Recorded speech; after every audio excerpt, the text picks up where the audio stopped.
Isa munang maikling kwentuhan o haircut consultation kung anong gusto ng ating client na igugupit natin para sa kanya. So, syempre, masusunod pa rin siya and then magsasuggest tayo kung ano yung gupit na pwede natin gawin. Yun, napagkasunduan namin, number 4 na clipper guard sa ibabaw and then i-taper natin ang gilid nito.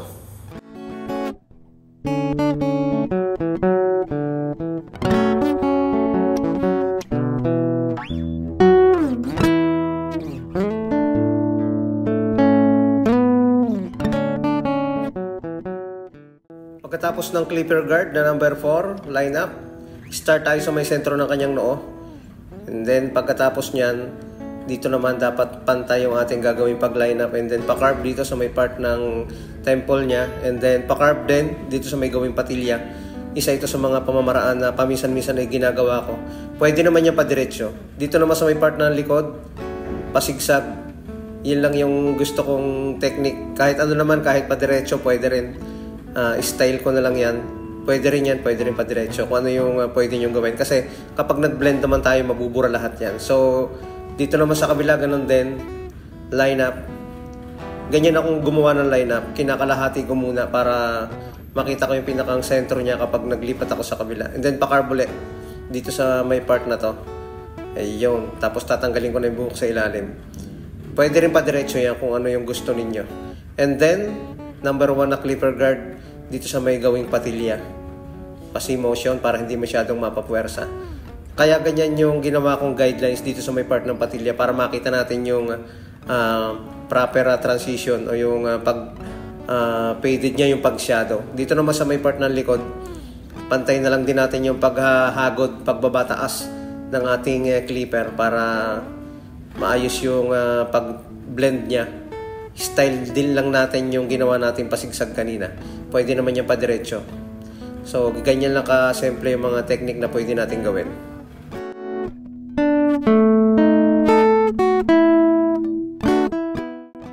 Zero close or zero half sa pagbura ng guidelines.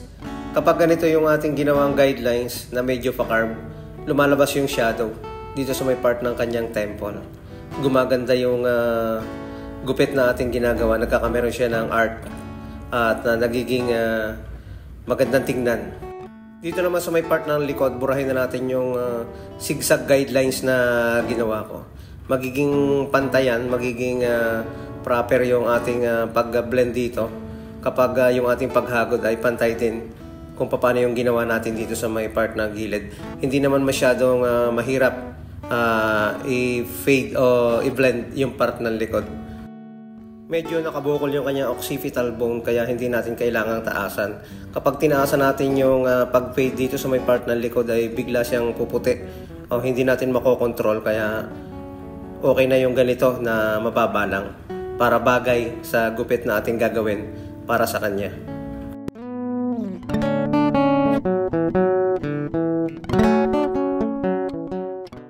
Sa pagbalanse naman ng gilid nito, 1.5 yung nakikita ko para hindi na tayo magpaulit-ulit na gumamit ng clipper guard sa pagtanggal ng makakapal na bahagi o yung mga dark spot area.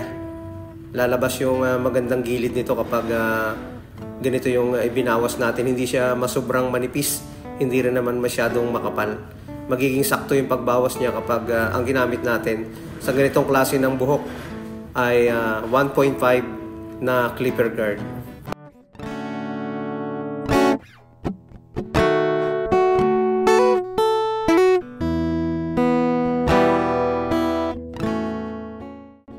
Dahil nanipisan na natin yung part ng likod ng kanyang tenga, pwede na natin gawa ng pinakang guidelines o guhit dito sa may part na to. Ayan, unti-unti nang lumalabas yung hitsura ng gupit na ating ginawa. Pagkatapos nyan, ay ating babasain muna bago natin ahitan. Konting tubig lang sa may part ng gilid, yung saktong basa lang.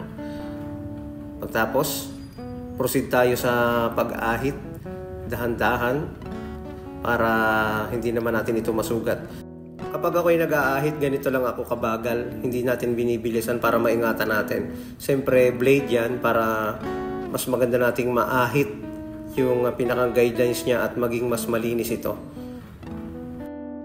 May mga part ng video na naka-fast forward para naman hindi masyadong mahaba at hindi kayo mainip manood ng ating video na ginagawa. Meron tayong ginamit ditong white pencil sa gilid. Guide ko yan kapag ako'y nag-aahit. Paminsan-minsan gumagamit din ako ng white pencil, pero kadalasan hindi naman. Gusto ko lang itong gamitin kapag bagay sa buhok o sa shape ng ulo sa lugar ng aking pag-aahitan. Kung inyong titingnan ay isa lang itong simpleng gupit para sa mga barberos. Pero kapag nagawa natin ito ng maayos at naging satisfied ang ating client o ang ating customer, ay makakapagpataas ng kanyang self-confidence. Maraming salamat sa ating mga followers, sa ating mga silent viewers.